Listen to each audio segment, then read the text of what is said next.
आज सांगली जिल्हा परिषदेची आरक्षण सोडत जिल्हाधिकारी कार्यालय येथे पार पडली असून कसबेडिग्रजसाठी सर्वसाधारण आरक्षण जाहीर झाले आहे।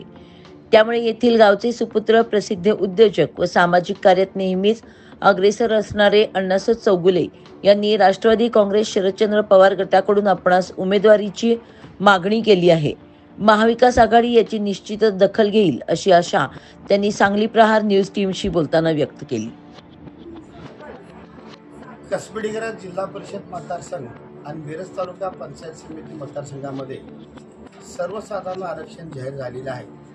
आपण कसबेडिग्रजचे सुपुत्र आणि राष्ट्रवादी काँग्रेस पक्ष शरदचंद्र पवार पक्षाचे नेते या नात्यानं आपली भूमिका काय असणार? कसबेडिग्रज जिल्हा परिषद ओपन पडलेला आहे आणि पंचायत समिती ओपन पडलेला आहे।